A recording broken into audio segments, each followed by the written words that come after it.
केंद्र प्रमुख परीक्षा 2026 उमेदवारांनी उपस्थित केलेल्या शंका आणि तक्रारींचं सविस्तर स्पष्टीकरण.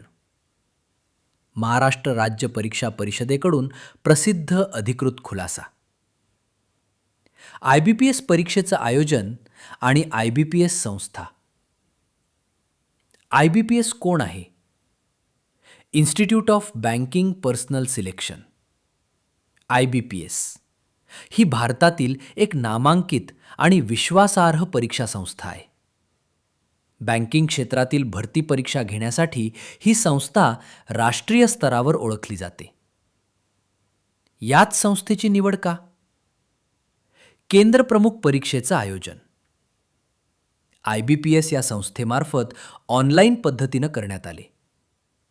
यापूर्वीची TAIT teacher aptitude and intelligence test परीक्षा देखील याच संस्थेनं यशस्वीपणे घेतली होती. त्यामुळे या संस्थेवरील विश्वास आणि अनुभव लक्षात घेऊन पुन्हा IBPSची निवड करण्यात आली.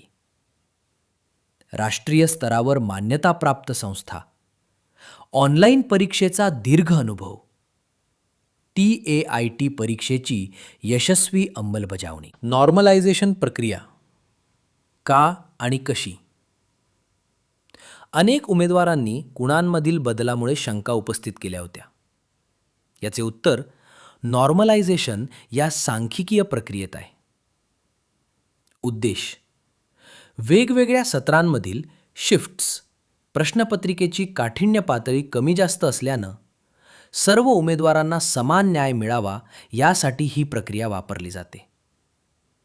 पद्धत: यात इक्वी पर्सेंटाईल इक्वेटिंग मेथड वापरण्यात आली आहे. ही एक आंतरराष्ट्रीय स्तरावर मान्य केलेली सांख्यिकीय पद्धत आहे. परिणाम: मूळ गुण रॉ स्कोर आणि अंतिम गुण नॉर्मलाइज्ड स्कोर यामध्ये फरक दिसू शकतो. हे नैसर्गिक आहे आणि सर्व उमेदवारांवर समान प्रक्रिया लागू केली जाते. ऑफलाईन परीक्षेची मागणी योग्य की अयोग्य? उमेदवारांचा आक्षेप. काही उमेदवारांनी परीक्षा ऑफलाईन कागदावर घेण्याची मागणी केली होती. मात्र जून 2023 मध्ये नोंदणी करतानाच परीक्षा ऑनलाईन होणार याची स्पष्ट माहिती सर्व उमेदवारांना देण्यात आली होती. निकाल लागल्यानंतर अशा स्वरूपाचे आक्षेप नोंदवणं हे चुकीचे असल्याचे परिषदेनं स्पष्ट केले आहे. परिषदेचे स्पष्टीकरण नोंदणीच्या वेळीच परीक्षेची पद्धत स्पष्ट केली होती. त्यामुळे निकालानंतर हा आक्षेप घेणं योग्य नाही. सर्व उमेदवारांना सुरुवातीपासूनच ही माहिती उपलब्ध होती. जून 2023 नोंदणीवेळी माहिती ऑनलाईन पद्धत. आधीच जाहीर निकालानंतरचा आक्षेप अयोग्य. परीक्षेची वेळ आणि अभ्यासक्रम. परीक्षेची तारीख ऐनवेळी नव्हती. डिसेंबरमध्ये होणारी परीक्षा निवडणुकांमुळे फेब्रुवारी 2026 मध्ये घेण्यात आली. हा बदल पूर्वसूचनेनुसार करण्यात आला असून ती ऐनवेळी घेतली असा आक्षेप पूर्णपणे चुकीचा आहे. निवडणूक आचारसंहितेमुळे हा बदल अपरिहार्य होता. अभ्यासक्रमाबाहेर प्रश्न नव्हते.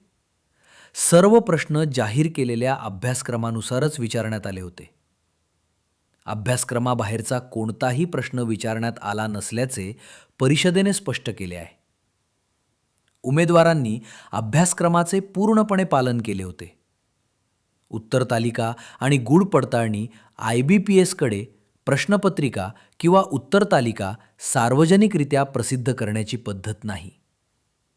मात्र पारदर्शकता राखण्यासाठी खालील प्रक्रिया अवलंबली जाते. तज्ज्ञ तपासणी संस्थेचे तज्ज्ञ आणि प्राध्यापक अंतर्गत स्तरावर सर्व प्रश्नांची तपासणी करतात. जे प्रश्न चुकीचे आढळतात ते रद्द केले जातात. रद्द केलेल्या प्रश्नांचे गुण त्या सत्रातील त्या विषयाची परीक्षा देणाऱ्या सर्व उमेदवारांना दिले जातात. गुण पडताळणी. जर कोणाला गुण पडताळणी करायची असेल तर ₹500 शुल्क भरून ती करण्याची सोय उपलब्ध आहे. तांत्रिक त्रुटी. नाशिक केंद्रावरील खुलासा. काय घडले? तांत्रिक त्रुटींबाबत खुलासा. नाशिक केंद्र. नाशिकमधील एका केंद्रावर तांत्रिक कारणामुळे 3 फेब्रुवारीला विलंब झाला होता. काही 4 उमेदवारांना तांत्रिक चुकीमुळे चुकीच्या सत्राची उत्तरसूची मिळाली होती. परंतु त्यांच्या अंतिम निकालावर कोणताही परिणाम झालेला नाही. निकालावर परिणाम? या तांत्रिक त्रुटींमुळे संबंधित उमेदवारांच्या अंतिम निकालावर कोणताही परिणाम झालेला नाही. सर्व उमेदवारांचे गुण योग्य पद्धतीनं मोजण्यात आले आहेत. तांत्रिक त्रुटी दूर करण्यासाठी योग्य ती कार्यवाही करण्यात आली असून कोणत्याही उमेदवाराचे नुकसान झालेले नाही. दृष्टिबाधित उमेदवारांसाठी विशेष सवलत. आकृत्यांचे प्रश्न वगळणे मानक पद्धतीनुसार. दृष्टिबाधित उमेदवारांना आकृत्यांशी संबंधित नॉन व्हर्बल प्रश्न दाखवले जात नाहीत. हे सर्व मान्यताप्राप्त परीक्षांमध्ये केले जाते. प्रमाणबद्ध गुण देणे. आकृत्यांचे प्रश्न वगळून त्यांच्या उर्वरित कामगिरीच्या आधारावर 200 पैकी प्रमाणबद्ध प्रपोर्शनेट गुण दिले जातात. यामुळे त्यांना कोणत्याही प्रकारे अन्याय होत नाही. न्याय्य मूल्यमापन. ही पद्धत आंतरराष्ट्रीय स्तरावर स्वीकारली असून सर्व उमेदवारांना समान संधी मिळाव्यात या उद्देशाने राबवली जाते.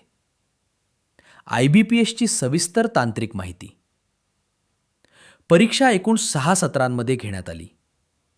3 फेब्रुवारी 2026 रोजी 3 सत्रे आणि 4 फेब्रुवारी 2026 रोजी 3 सत्रे. बहुसत्रीय परीक्षा. प्रत्येक सत्रासाठी प्रश्नांचे संच वेगळे होते. काठिण्य पातळीतील फरक दूर करण्यासाठी इक्विपर्सेंटाईल इक्वेटिंग पद्धत वापरली. इक्विपर्सेंटाईल इक्वेटिंग ही सांख्यिकीय पद्धत बहुपर्यायी परीक्षांमध्ये वापरली जाते. वेगवेगळ्या सत्रातील उमेदवारांच्या पर्सेंटाईल रँकची तुलना करून गुण जुळवले जातात. Base session. पाया. 3 फेब्रुवारी 2026 रोजीचे तिसरे सत्र सेशन 3 हे बेस सेशन मानण्यात आले. याच्या तुलनेत इतर सर्व सत्रातील गुणांचे समानीकरण करण्यात आले. प्रश्नपत्रिका. गोपनीयता. IBPS आपल्या कोणत्याही परीक्षेची प्रश्नपत्रिका बाहेर प्रसिद्ध करत नाही. ती फक्त परीक्षेच्या वेळी संगणकावर उमेदवाराला दिसते. निष्कर्ष. पारदर्शक आणि न्याय्य परीक्षा महाराष्ट्र राज्य परीक्षा परिषदेने स्पष्ट केले आहे की ही परीक्षा अत्यंत पारदर्शक आणि न्याय्य पद्धतीने घेण्यात आली आहे. उमेदवारांच्या तक्रारींमध्ये कोणतेही तथ्य नसल्याचं सांगून त्या निकाली काढण्यात आल्या आहेत. सर्व शंकांचे समाधान नॉर्मलायझेशन, तांत्रिक त्रुटी, अभ्यासक्रम सर्व बाबींवर स्पष्ट खुलासा करण्यात आला आहे. पुढील प्रक्रिया आता जिल्हावार निवड यादी शिक्षण संचालकांकडे पाठवण्यात आली असून पुढील टप्प्याकडे प्रक्रिया सुरू आहे. न्याय्य मूल्यमापन मानसोपचार, सायकोमेट्रिक आणि मूल्यमापनाच्या मानक नियमांनुसार ही संपूर्ण प्रक्रिया पारदर्शकपणे राबवली गेली.